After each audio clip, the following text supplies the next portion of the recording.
Hello, welcome to Autistic Chess Openings. We're covering the Scotch Gambit as white, line number 11. All right, let's review today's line. Scotch Gambit, and this time we're covering the D6 line. That's the fourth most common response to the Scotch Gambit, and it happens 12% of the time. This is our second time covering it. So they go D6 and we take, just like before. And this time, instead of helping us by trading knights with us and letting us get our queen out for free and make it easier to castle queenside, they go knight f6, much better move. We go knight c3, defending the pawn that they were attacking on e4, and they go bishop e7, another top engine move. They could have traded knights at that point, and if they had, it would have transposed to the line that we already learned, which is really nice. We get real good coverage in this position. They go bishop e7. Now, a lot of players playing white here will castle. And there's a number of top engine moves here, but there is a secret line in here that nobody plays. I looked at each of the lines, and the most common moves, therefore the most intuitive moves that black plays for the next 3 turns is all top engine moves. Meaning this position is very easy for black to play, except one. There's one that throws the position out of balance. It's done almost never, and it is very strong engine-wise, and black messes it up constantly. So we're going to play that line. It begins with trading knights, then b3.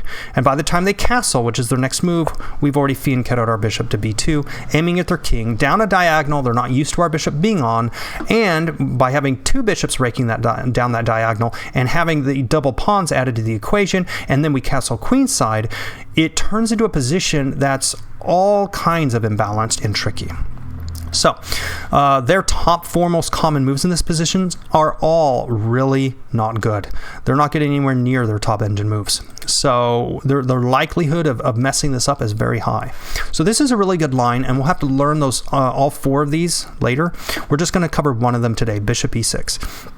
Okay, so in typical rookie fashion, they challenge our bishop down that diagonal, letting us double their e-pawn, or pull their f-pawn to the e-pawn slot.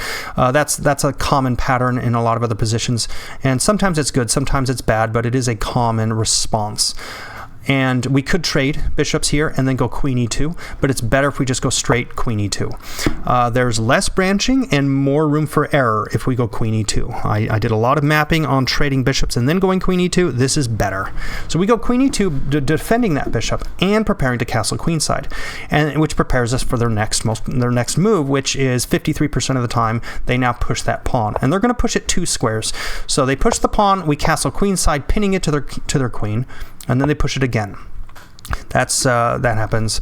We're down to once we've castled queenside and pinned that, we're down to only 13 games. That's how rare this sideline is. We're on move 11 and we're already out of book for either side. But we're going to get it down good enough that we should end up with a dominant position by the end. So they push it again because that's because 6 out of 13 games played that way, because that d pawn, we have equal attackers against their equal defenders, and they don't like their queen defending on a file that's staring at our rook. They know we can double up the rook, and they're worried that we're going to have more power than they can handle, so they push at this point. And we are going to respond by finally doing a pawn push of our own. All right, so they push the pawn, we castle, they push the pawn again, we push a pawn. So at this point, there's only one game that pushed the pawn at e5, and it was the right move, but they went on to lose the game because they didn't follow it up correctly. So, push e5.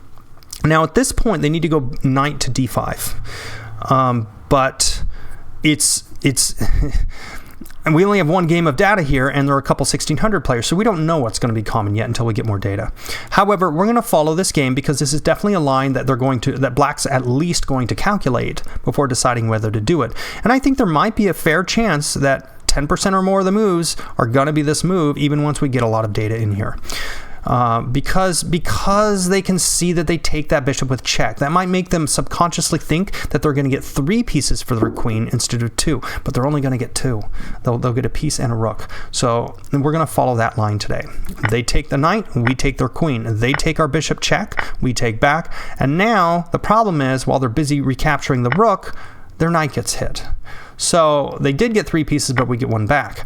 However, we're not going to take their knight right away. It's very, very important to take with the bishop first. And this is where the player who went down this as white messed it up. They took at f6 with that pawn when they needed to trade bishops first. That throws away, if they take the knight without trading bishops first, it throws away more than half or maybe a little less than half. Anyway, about half of the strength of their position. Trade the bishop first, then take the knight. And now, whether they take with the bishop or the rook, they end up in a position where it's 6 pawns against 6 pawns. Their pawns are all broken up into little islands, including a doubled pawn island, making them easier targets. Our 6 are all put together, and we've got we've got a queen instead of a rook and a bishop, which is a clear advantage. So we've got material advantage and positional advantage, and the engine scores this 350 points ahead or better, depending on what they take back with and how they follow this up. And that's the line. So let's get into the details and pull out my chess mapper to explore this as we go and comment on it and see what Stockfish 18 has to say on it. All right. So, Scotch Gambit back on the board, d6. All right, so d6 we've covered once before, like I said, but it's the 4th most common move. We covered knight f6 3 times. We have 3 good lines, 3 most common lines down there. The 3 most common lines in the bishop to c5 variation, 2 lines in the h6, and this is our first time, or our second time covering d6. So we'll have 3, 3, 2, 2 so far, and 1 for bishop c4 check. That gives pretty good coverage of the Scotch Gambit position right here. So they go d6, we take in the middle. Now we come over to my mapper over here, and for those of you who are new, this is my chess mapper. It's a custom program I've written myself, and it utilizes Stockfish 18 and a small fleet of computers in the background filling in these evaluations to a depth of 200 million. I'd like to go deeper, but I need better equipment. My computers are kind of old. So the d6 position, we can see, gives them a score of 41. I call it 41 points. It's really 0.41 pawns, or 41 centipawns, 41 100ths of a pawn. And 41. They could have chosen knight f6 or bishop b4 check and had a score of equality, or even bishop c5. And knight f6 and bishop c5 are the 2 most common moves at high levels of play, with bishop to b4 check occasional. d6 at a rating of 2500 and above, if you take all those off and look at just 2500 players, right now d6 is 12% of the time. But at 2500 and above, it goes down to 4%. And the h6 line, which is at 14%, if they respond with h6, goes down to 0% at 2500 and above. So we can see that the main things we're going to be learning later is knight f6 and bishop c5. That's where we're going to put the lion's share of our attention. But we are going to learn to stomp down d6 and h6 as well. And d6 is important. That's what we're covering right now, because even at a rating of 2500, it's still played 4% of the time. People still give it a shot sometimes because whoever's playing white might not know how to play it properly, and there's still room to get an advantage there. So, but we get a 40-point lead right off the get-go, and we take in the middle with our knight. So now we look, and their top engine move puts the score at, we're 34 points ahead. So they bring out their knight, we're at 34. We bring out our knight, now we're at 45, and then we're at 38. So it's swinging a little above and a little bit below 40. So I'm going to say it's about 40 right now. And bishop e7 is their only good move here. Everything else puts our lead at 60 or above. So bishop e7 is their top engine move, and when they're playing this line, you know that they're playing the d6 line optimally. And so they are either lucky or they know what they're doing. Now, at this point, you can see there's a number of moves here, and I chose knight takes c6. You can see that's the 4th strongest engine move from this snapshot at a depth of 200 million. But if we dig deeper and look at another snapshot and another as we go deeper, we can see these change a little bit, and they fluctuate up and down. So let's start with the top one here, castling 40. We're 49 points ahead if we castle, it says. And if we go into it, that 49 becomes 39 immediately. And then the 39 becomes 41, and then 38, and then 40. And so it's all hovering around 40. So let's say this castle line is about 40. The A4 line goes 39, 35, 30, 30. All right, so it's about 30. So there's the castling line, the A4 line. Now, what about bishop f4? I went down that one. Castle, castle, and then knight d7 is 36. But that's not commonly played. Bishop g4 is, and that's 38. So we're looking at these top 3 moves being about 40, 30, 40, mid-30s, and 30s. So 40, 30s, 30s. Knight takes e6 starts at 33. Doesn't look as promising, but because my depth isn't super high, I need to explore them all. So I explored all of these. H3 and A3 and all the branches from there and the branches from there and the branches from there. So you can see when I click on this top one, castling, you can see that I've marked these two. I made them dark. That means these are the two most common responses, and they're the only responses that are 10% or greater. So we can see if we castle, they're going to play top engine moves. If we then take, if we do our best moves, they're going to play the top engine moves, and they do it for 2 or 3 turns. If we play A4, they play the top 2 engine moves. We respond with our top engine moves, and the scores don't look so hot. So I abandoned that one. Go back to there. All right. Bishop F4 looked like it might be promising, but no. They castle, we castle, and it's a little more promising. We get slightly higher scores, but now we have 4 branches to learn. So nothing was looking like they were messing it up, and we have a whole bunch of branching. So suddenly our one position becomes 4, then becomes 4 times 4 or 4 times 3, 12 or 16 lines to learn with no clear advantage. Now let's take a look at knight takes c6.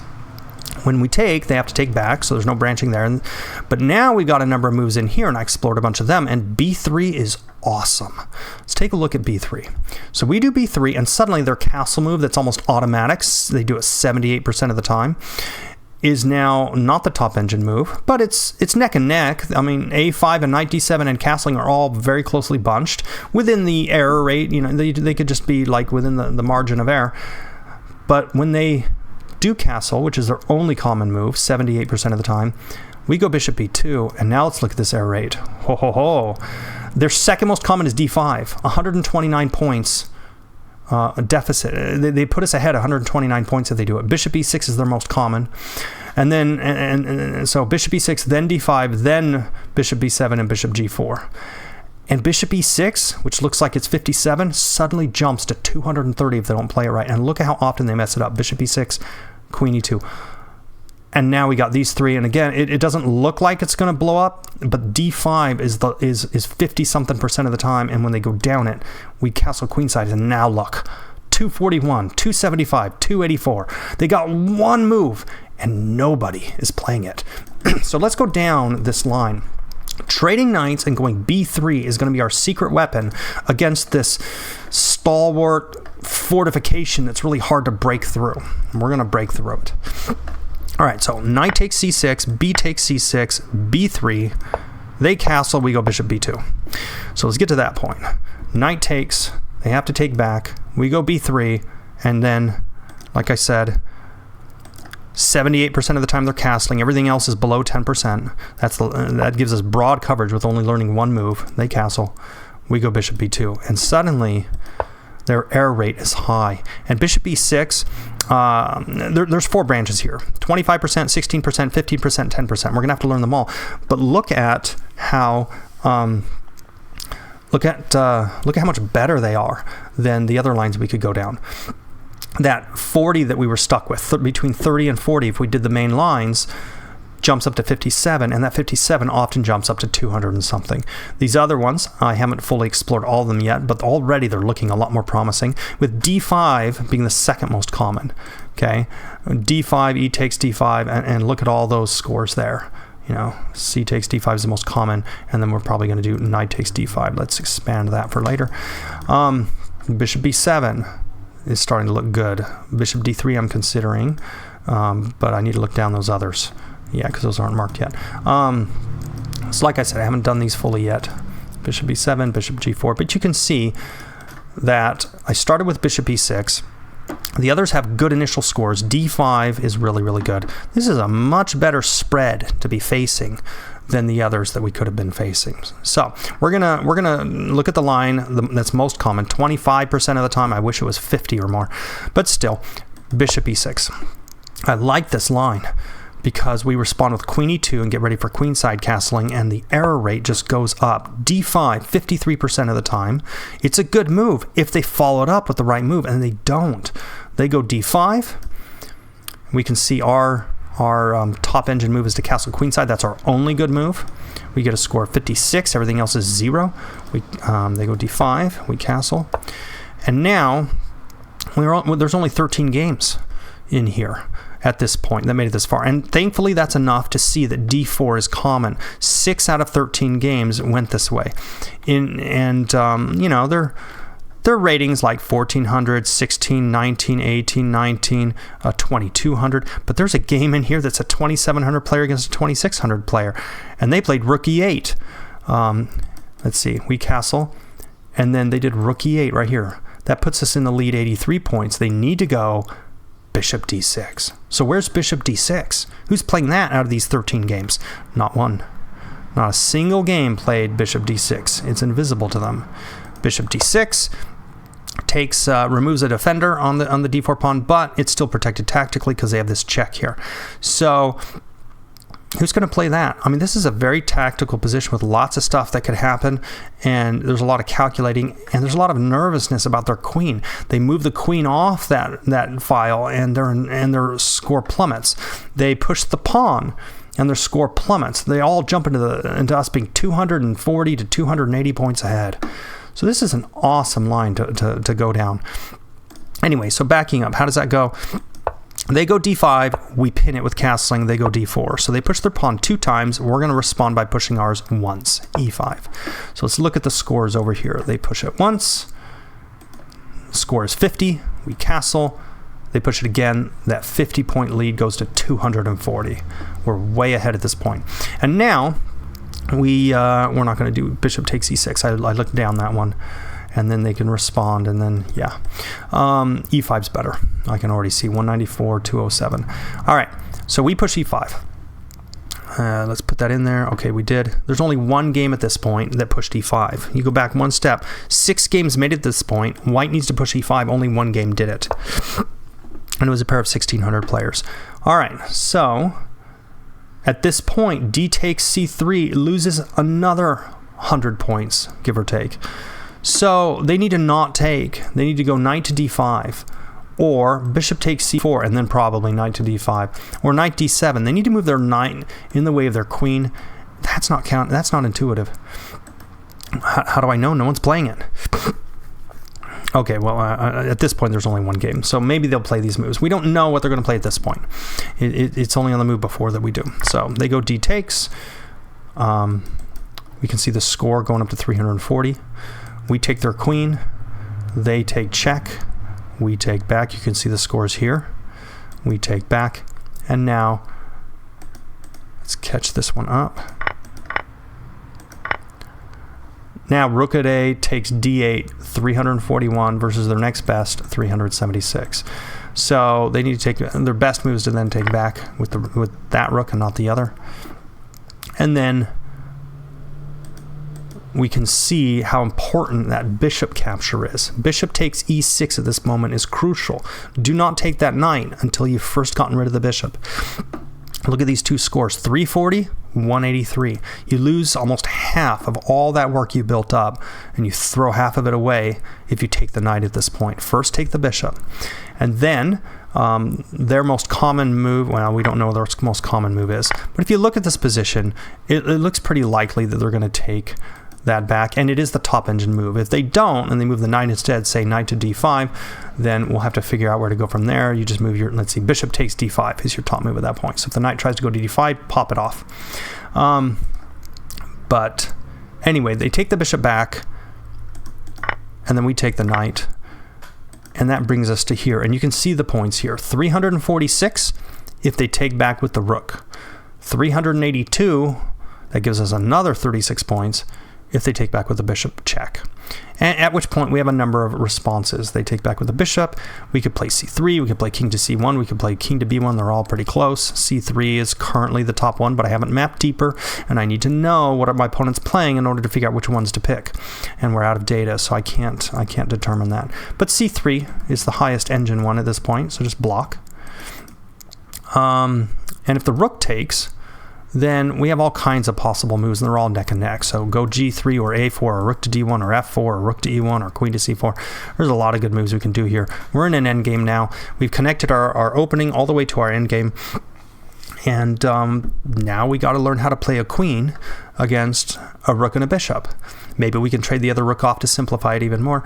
And so at this point, you know what endgame to study for this particular position. And that's an advantage as well. Anyway, that's the end of the line, and until next time, thank you.